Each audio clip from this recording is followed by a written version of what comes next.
Today, we're going to read from 9th chapter of Bhagavad Gita, 10th verse. Maya dakshena prakriti. Many of you should know this. Maya dakshena prakriti. Sruyate sacharacharam. Sruyate sacharacharam. Vidunanena kunteya. Vidunanena kunteya. Jagat viparivartate. Jagat viparivartate. Maya dakshena prakriti. Maya dakshena prakriti. Sruyate sacharacharam. Sruyate sacharacharam. Vidunanena kunteya. Vidunanena kunteya. Jagat viparivartate. Jagat viparivartate. Translation and purport.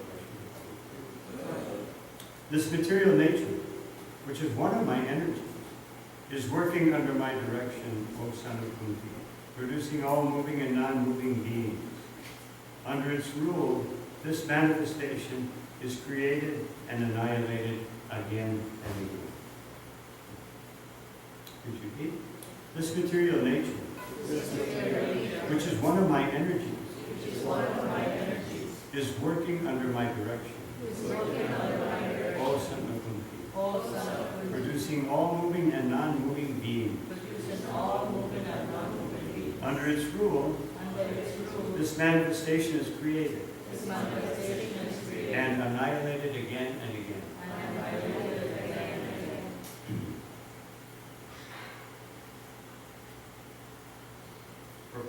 It is clearly stated here that the Supreme Lord, although aloof from all activities of this material world, remains the Supreme Director. The Supreme Lord is the Supreme Will and the background of this material manifestation. But the management is being conducted by material nature. Krishna also states in Bhagavad Gita that all of the living entities in different forms and species, I am the Father. The Father gives seeds to the womb of the mother for the child. And similarly, the Supreme Lord, by his mere glance, injects all the living entities into the womb of material nature. And they come out in different forms and species, according to their last desires and activities. All these living entities, although born under the glance of the Supreme Lord, take their different bodies according to their past deeds and desires. So the Lord is not directly attached to this material creation. He simply glances over material nature. Material nature is thus activated and everything is created immediately. Because he glances over material nature, there is undoubtedly activity on the part of the Supreme Lord, but he has nothing to do with the manifestation of the material world directly. This example is given in the Smriti, where there is a fragrant flower before someone.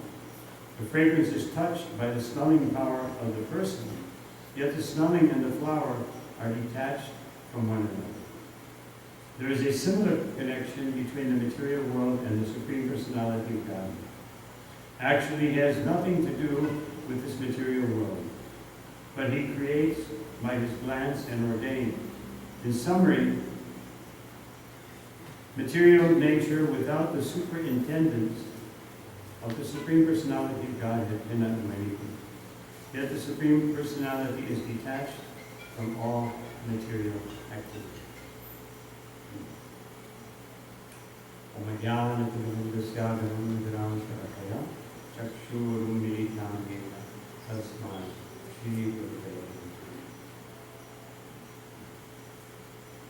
So in Shvatara Upanishad says, Krishna has nothing to do, not only in the material world, but even in the spiritual world. Otherwise, he has no obligation. And no one else is equal to that. No one has that position. Many years ago, because everybody wants to retire and have their, after working 30, 40, 50 years, whatever, they think I can retire. But by the time you retire, you can't enjoy it. And even then, there's still the material miseries are there, and even a few more. Like loose teeth, and you can't see as well, you can't hear as well, you can't do anything as well as you used to. Unless you take monkey hormones or something, you become like a monkey. So many years ago, one of our devotees, his father was the ambassador of El Salvador to Mexico. So this man was very unfavorable. So his son asked me to go speak to him. So I spoke to him, and he said, "Well, finally, this makes sense." So my son is just like a fanatic. Now when you explained it, it makes some sense. He said, I've built a beautiful beach house, and I'm retiring in a few months, so he invited me to come and inaugurate it. He said, "You can say some prayer or something, whatever." Okay. We paid my ticket with the embassy money, and I went, and this was like Wednesday. They were going to open it on Saturday. So Thursday night, he died. He worked so hard. He worked for like 20 years building this house. Thinking I'm going to retire there. And then he died. So anyway, I still went to the opening. And I said, well, I explained about the same basic principle. That everyone, only Krishna can read. He's always retired. And he's always nothing, no obligations, especially within the material nature. But he supervises. But his supervision, as the mantra says, he has unlimited energies to take care of everything, just like I discussed today. The samharika potency, the destructive potency of the Lord. Whenever he has to kill a demon or do anything, that samharika shakti comes out and does it. He really doesn't even do it, because he's the Supreme Personality of Godhead. And sometimes he does it in the form of Vasudeva, and sometimes his potency just takes care of it, and he looks like he did. Just like sometimes people go up on the stage, like in theater, like especially Bhakti Swami, he does these theaters. But it's very difficult. People are moving around a lot for them to be talking. So it's all pre-recorded. And they just, sometimes Krishna does that too. His energy wax, and he looks like he's doing it. He makes it look good for his friends. He always tightens his sash like this before he kills the demon. And then, Swabhaviki Gama Bala Priyacha. Swabhaviki, automatically. There are so many potencies that everything is happening automatically. Krishna doesn't have to lift a finger, even a little finger. Even when he lifted Govardhan, he only touched Govardhan because Govardhan was an expansion of himself. But it was very little effort. Although all the residents of Vrindavan, they were very concerned. And especially when Krishna looked at Srimati Radharani and the Gopi, when he was holding Govardhan, and he felt so much ecstasy that his hand moved a little bit, And then Balaram looked at him, and he looked at the older brother and looked back. And when he did that, all the cowherd men put their sticks up. And Yashoda had been telling them to put the sticks up. But they were so amazed. So finding when that happened. And then somebody requested him to play his flute. But then one of his friends said, don't play the flute. Because if you play the flute, then Govardhan may become so ecstatic that he will liquefy, and then we'll all be drowned in liquefied rock. So anyway, the point is that Krishna's always playing. He still played his flute, and Govardhan did begin to dance a little bit. And again became nervous when Govardhan was going like this, very ecstatic. But Krishna has nothing to do, everything's taken care of. Swabhaviki Jnana, all knowledge automatically manifests from him. Bhava, all strength, all energies, all shaktis come from him automatically.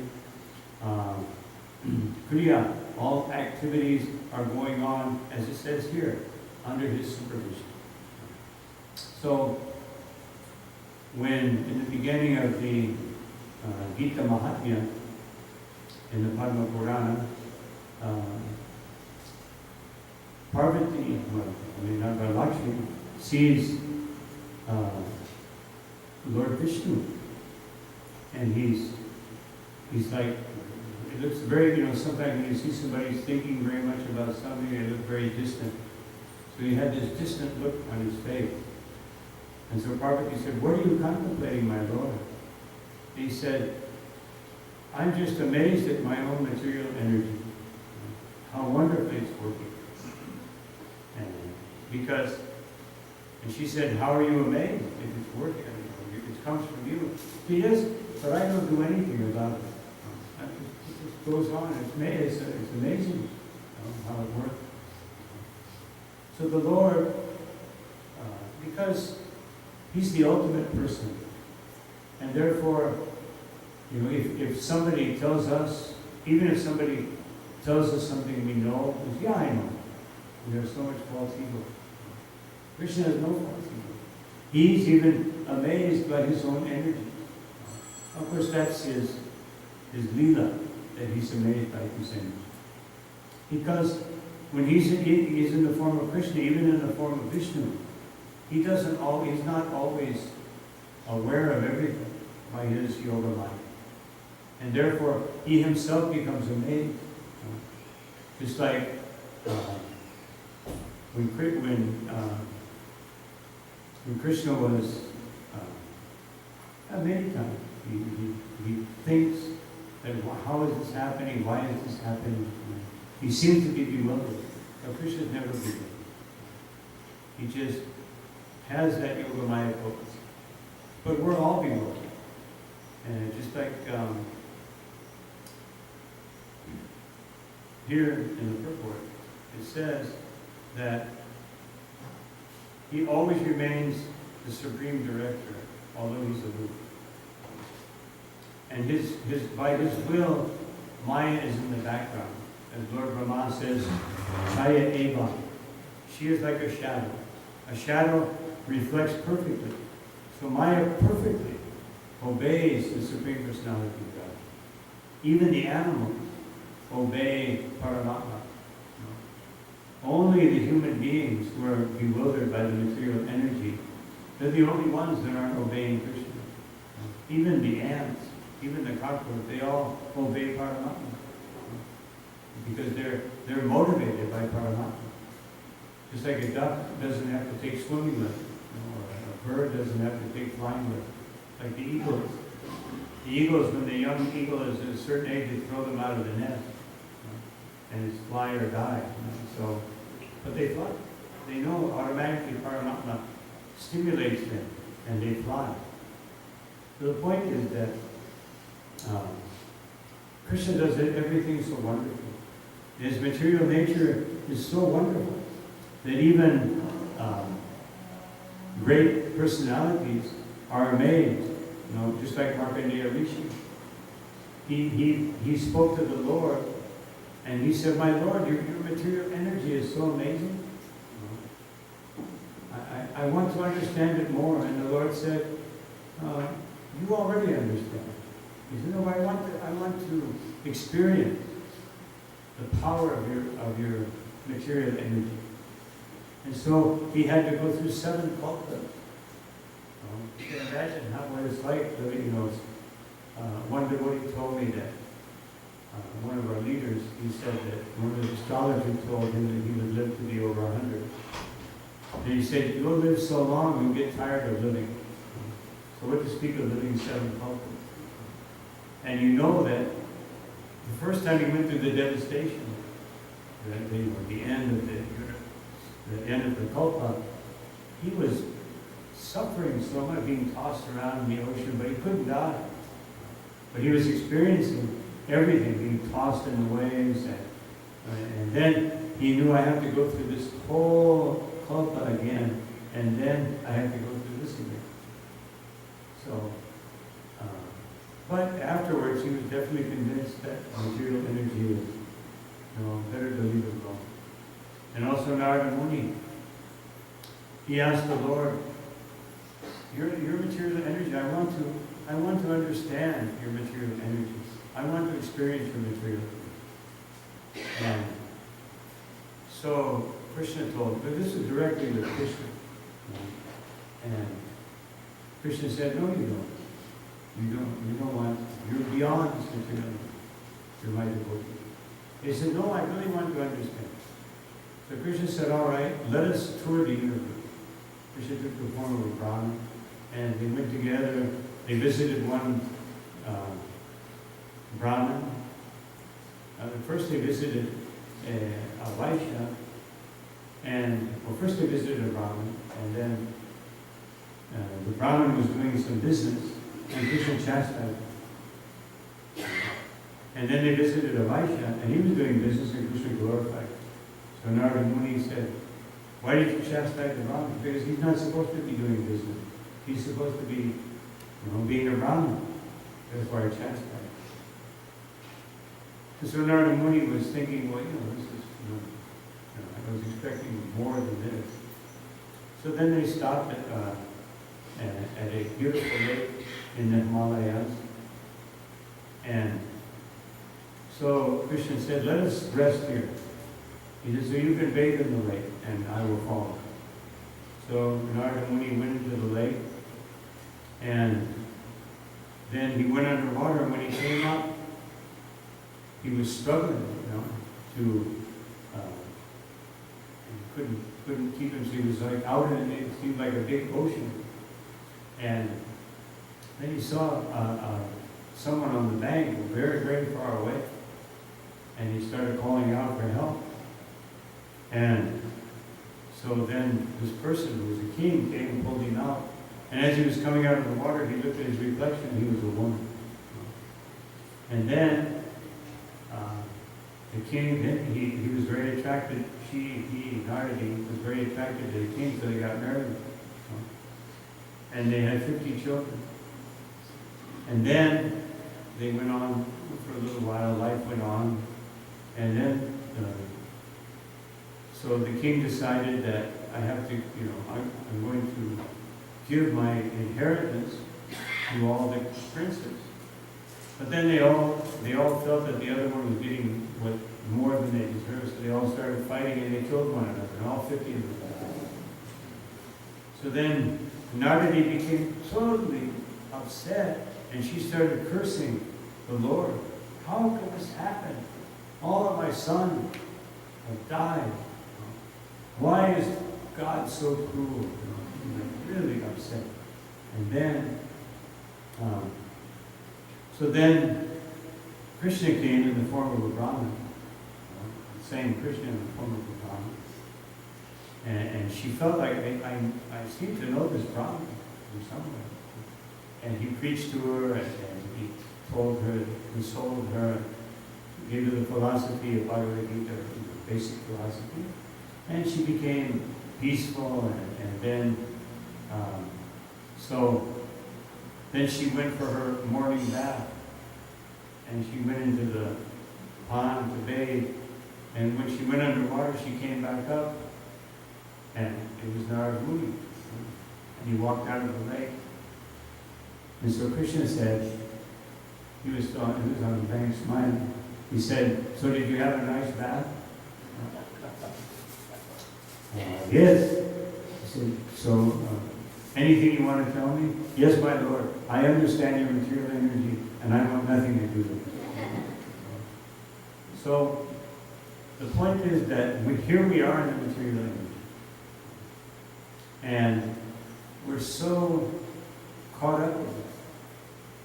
But we can understand, therefore, this story is there, this kind of Purana, to teach us that what we're going through is just like this queen.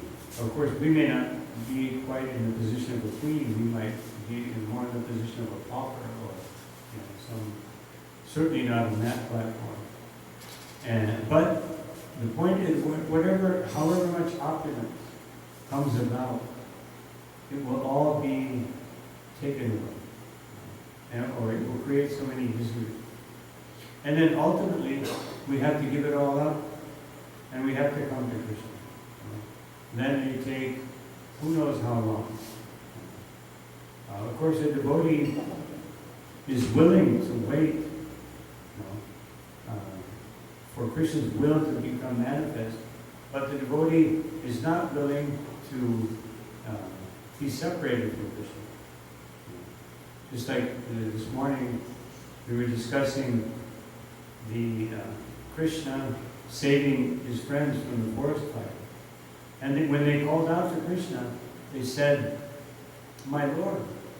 They didn't say my Lord, they said, "Krishna, we're your friends, therefore we deserve protection." Seems a little puffed up, doesn't it? Where's Trinidad, they seem very puffed up. We're your friends, you have to protect them. But that's because they're in Sakya Prem. They're in the loving, intimate relationship with Krishna. And therefore, they demand things from Krishna. Just like when they wanted the tall fruits. So they told Krishna, "Please, Krishna, go in that forest and kill that demon so we can have tall fruit." Now it seems like, what kind of devotees are these? They're not serving Krishna. They should be serving, they should have told Krishna, "We'll go fight the demon and so you can have some tall fruit." But this intimacy, in Sakya, what to speak of the intimacy in Vatsalya or Madhurya, is so great that the devotees, by Krishna's arrangement, they demand Krishna. They command Krishna. And Krishna loves this. This is what Krishna wants. So on the one hand, Krishna says here that nothing happens in the material world without my intervention. Nothing. And on the other hand, in the spiritual world, Krishna allows everyone to tell him what to do. He likes very much that everyone can tell him what to do. Sometimes he manifests, of course, so that the devotees can feel more and more surrendered to him. Sometimes he protects them, sometimes he fights for them, sometimes he kills demons. Even in Goloka Vrindavan, Krishna also kills demons within the minds of the devotee. Otherwise, Kamsa actually appears in Goloka Vrindavan, but in a subtle form created by Krishna within the minds of the devotee. The whole pastime of Kamsa calling Krishna to Mathura and Kubalabhida and all of these, it all happened in Goloka Vrindavan, but within the minds of the devotee. But the whole thing is going on within their mind. And then so Krishna has this ability to create these wonderful situations. But in the spiritual world, he wants to be under their control. And in the material world, we want Krishna to be under our control. We want him to do everything as I would like it. And Krishna, please make everything in my life like this. Please do everything in such a way that I don't have to suffer. We're thinking like that. And Srila Prabhupada, in his famous Vyas Puja offering, he said, "I know that I may have to take crores of births, but let me simply, in all these births, let me be surrendered under your lotus feet, my dear Guru Maharaj, so that I can serve Krishna. Otherwise, it doesn't matter what kind of birth, just like Srila Bhaktivinoda Thakur said. Even if I have to take birth as an insect, let me do it in the house of a Vaishnava. And I would rather take that birth than to take the birth of Brahma. Or as Prabodhananda Saraswati Thakur said, Bidi Mahis Tendriya, that even Kitayate, even the position of Lord Brahma or Lord Indra is, when one gets the wonderful, beautiful glance of Lord Gauranga, then those positions seem like the position of an insect. There's no aspiration for anything in this material world. So Krishna is saying here that it's all happening by my energy. And of course, Krishna is saying this to show how wonderful his devotees are.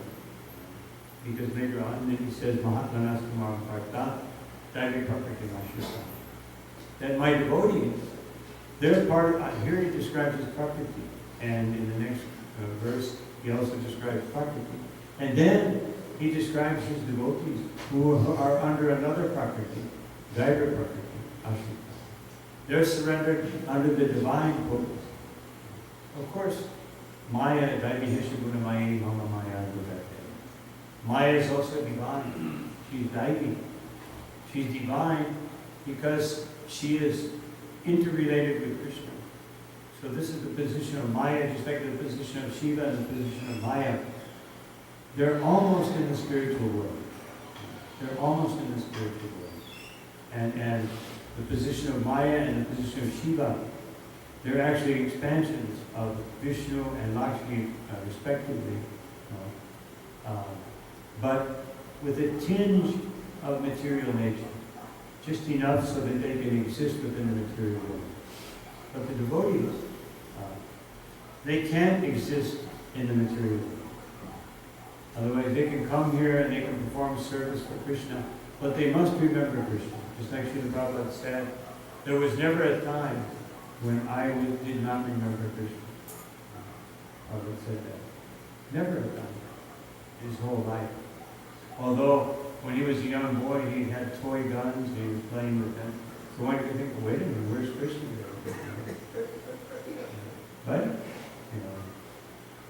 but Srila Prabhupada, because his father was a pure devotee, Krishna was always there. Otherwise, we have a certain type of body, and we may have our deities, but because of our certain type of body and psychological nature, someone will act as a Vaishya, someone will act as a Brahmin, someone will act as something else. We're all, but we know that I have to do this for Krishna. This is what Krishna in the second chapter of Bhagavad Gita calls yoga kaushalya, the art of yoga. The art of yoga. And there's an art to it. What is the art? This yoga means, how can I yoga? How can I join what I want to do, what I'm inclined to do, with my real responsibility, my real duty, which is to surrender to Krishna. So this is what's being discussed here. And Srila Prabhupada, of course, he dedicates his purport to show how the living entities, how Krishna is, well, actually not Krishna, but Vishnu is injecting the living entities into the material world by his glands. But it's not that they come from his glands, but the potency. By his glands, it means by his potency. It's not that by his glands means that he looks at them and they all come out of his eyes. But by his glands means that his potency, he injects them within the material nature. But Srila Prabhupada gives the example that just like a flower that has a smell, and the smell is perceived by the living entity, but the living entity and the flower are not in contact. The flower is here, the living entity is over here. He smells the flower. Of course, sometimes devotees come and kind of stick the flower and you become in contact with it when they're passing by the flower. But anyway, the point is that there's never any conflict. Krishna never has contact. Vishnu never has contact with the material nature. So, just as Narada Muni, Arjuna, Parikshit Maharaj, they all are controlled by material nature, meaning they all, by spiritual nature, by yoga maya, and they're all being directed to do something apparently under the influence of Maya. But they're never under the influence. Just as Krishna can never touch the material nature, such devotees on that level, they're not interested in material nature, just like Parikshit Maharaj describes, or Prasad Maharaj. When they were children, they were never interested in toys. One could say, what about Prabhupada? He had toys. But, no. They were such great Mahan Bhagavata Mahat Bhagavata Mahan. These were Maha Bhagavata. They were so elevated. And Shukadeva Goswami, he just, fell out of the womb and walked away. Of course, he was 16 years old. I guess he could walk away. But he came out of the womb and left home. How many people can do that? So, a devotee was also never touched with material nature, a pure devotee on that platform. But Yoga Maya will come just like Srila Bhaktivinoda Thakur. He's a Manjari. But, in his youth, it seemed like he was bewildered because even he said that when he came in contact with, he heard about Chaitanya Mahaprabhu, and he liked him because it reminded him of Jesus Christ, because he went to a Christian school. He said, he seems like Jesus Christ, therefore I'm interested. And he began to look for Chaitanya Charitamrita. He couldn't find Chaitanya Charitamrita. Finally, he found one copy of Chaitanya Charitamrita. And he said, I read it 3 times, which is very significant because Lord Brahma, he read the Vedas 3 times. The first time he understood Karma Kanda, the second time he understood Jnana Karma, and the third time he understood Bhakti. And so Bhaktivinoda Thakur said that. The first time I read it, I felt Bhava Bhakti. The second time I read it, I went into ecstasy, and the third time I was situated on the platform of pure devotion. It would be very nice if we could do that for 3 readings. But it may take us a few more readings. So, this is, if we could just understand this point here, that Krishna has nothing to do. The spiritual world has nothing to do. We have nothing to do with this material world, just as Krishna does. When we pledge to become a devotee, then Krishna immediately sees us as Parama Prakriti Purusha, that living entities which are beyond material nature, and he brings us to that platform. Meaning, he begins to bring us to that platform by creating circumstances that cause us to want to be free from the workings of material nature. So we should never try to reject those activities or those things that happen in our life which may be not so pleasant. On the other hand, we should see them in terms of this verse of what we're talking about now. That these activities, Krishna is sending these things to bring me to his lotus feet. Everything that Krishna is doing in my life. As Krishna says later on in Bhagavad Gita, that I do nothing. That my devotee, Nami Bhakta Pranashati, my devotee never perishes. I never do anything that would direct my devotee away from my devotional service. And therefore, everything that's happening in our lives, if we're actually surrendered to Krishna, if we're actually chanting the Maha Mantra properly, we can understand that everything that's happening in my life is bringing me closer to Krishna. It's designed by Krishna. Even if it's manifested by the material energies, if we have that vision, then Krishna will take over. When does Krishna take over directly? As Srila Prabhupada said, when our chanting is like a child crying out for the mother. When our chanting is so pure that it's calling out for Krishna. Therefore, Srila Prabhupada said, when you chant the Maha Mantra, you should, it simply means, here is Radha, here is Krishna, here is Vrindavan. Otherwise, when we chant the Maha Mantra with that intensity, that now I'm in the spiritual world, now these 2 hours of chanting, hopefully we can do it all at one time, very close together, minimum 16 rounds. Then this chant, for these 2 hours, I'm in reality. I'm in the reality of my existence. I'm together with Krishna. And so if we can just, these little things, as I mentioned, these little meditations, help us to transport our consciousness to the spiritual life.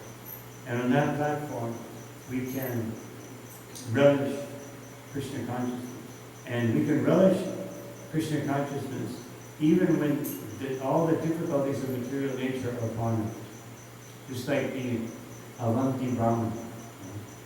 He was feeling rejected and dejected because all his family members, his friends, his business associates took all of his money because he was so greedy, and he was such a nasty person.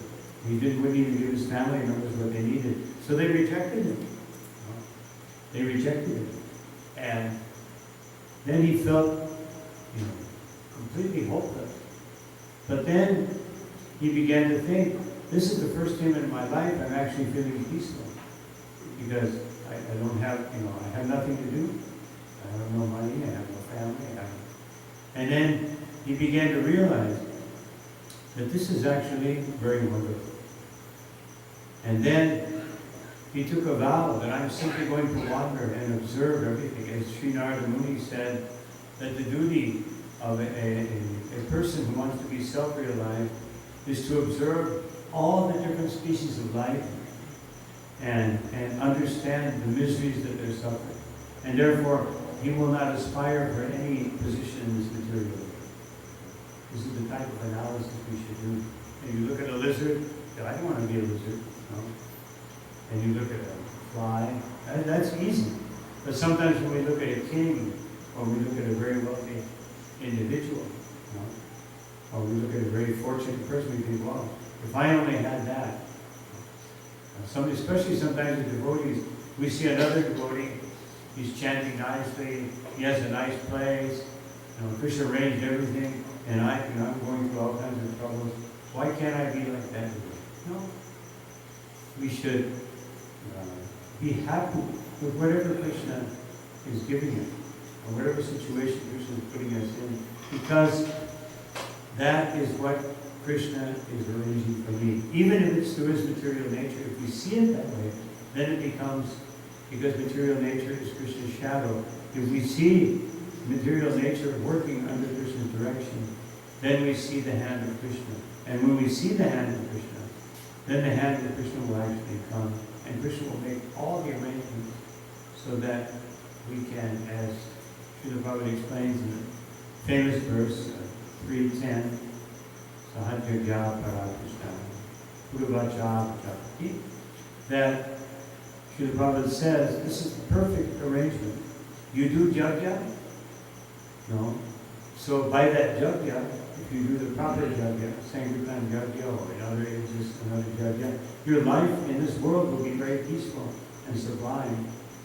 And then, after that's finished, you go to the spiritual world.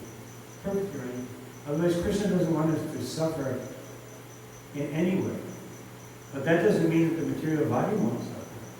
It means that if we have the proper consciousness, then there is no suffering. There's really no suffering. There may be discomfort here, but there's no suffering. Because the more that the material body gives pains or difficulties, the more the situations in life are strenuous or problematic, the more we approach Krishna. So therefore everything becomes positive. Everything becomes wonderful. Just by hearing these wonderful and beautiful verses of Sri Bhagavad Gita. So I'm going to stop here.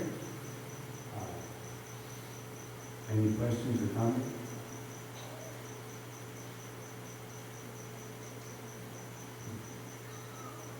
Yes.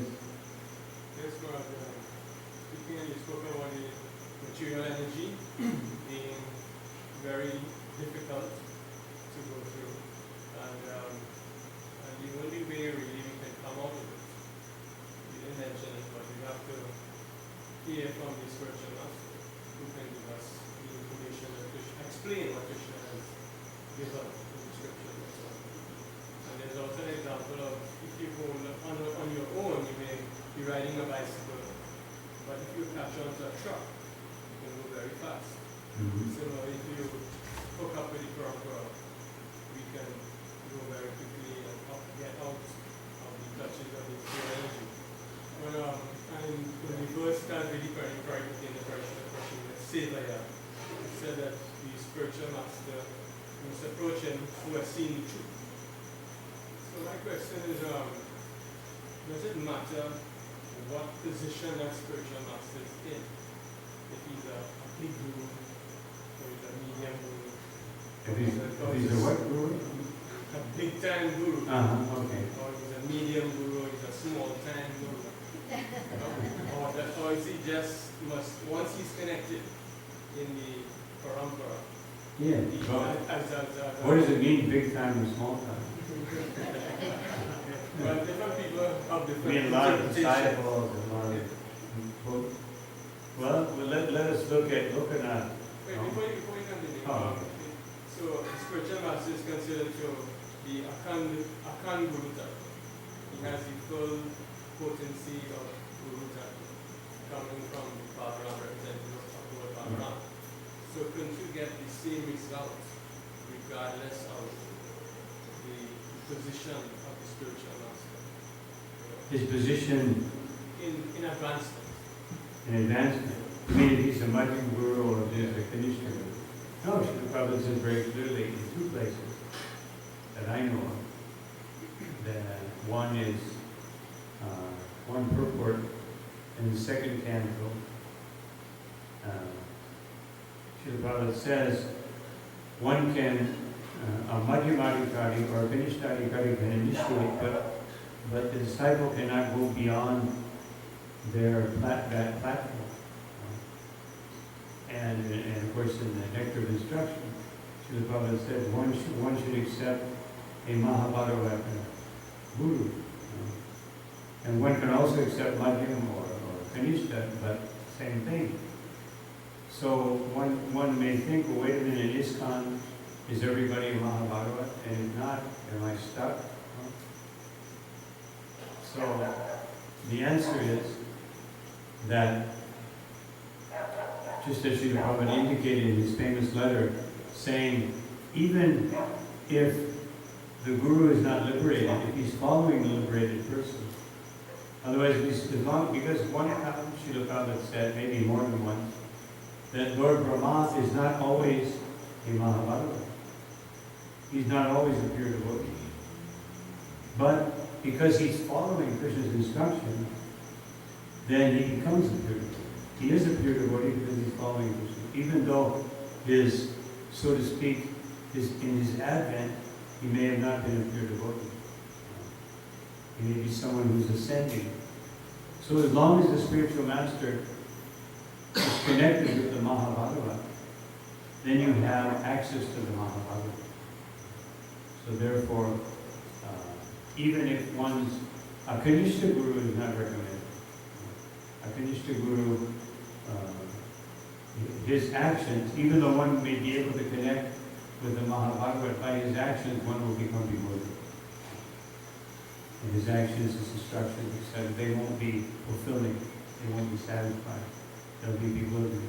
But a Madhyamadikara can connect us with the Uttamadikara, and therefore we can get full perfection as long as that Madhyamadikara remains fixed. And as Srila Prabhupada says, usually a Madhyamadikari doesn't fall down. Usually, some they can. Just like Bharat Maharaj or Prabhu Mangala Thakur, their fall downs were actually arranged by Krishna, so that they could show us that even if you're in Bhava Bhakti, until you're situated in Prema Bhakti, you're not safe. And of course, Srila Prabhupada said that, well, actually says it in Chaitanya Bhagavat, that if you break Ekadashi, you can even fall from Vaikuntha. Now, in Vaikuntha, I don't know if they follow Ekadashi. I don't think they do. So it's a statement to show the importance of Ekadashi.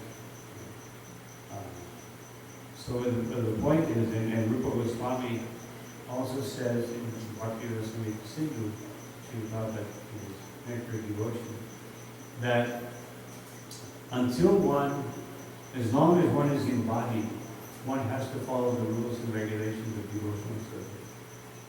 Some set of rules, either Vaidhi Marg or Raga Marg, but there has to be sadhana bhakti.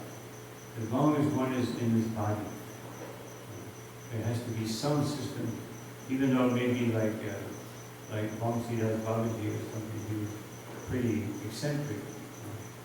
But there's still, you chanted, the holy name 20 hours a day.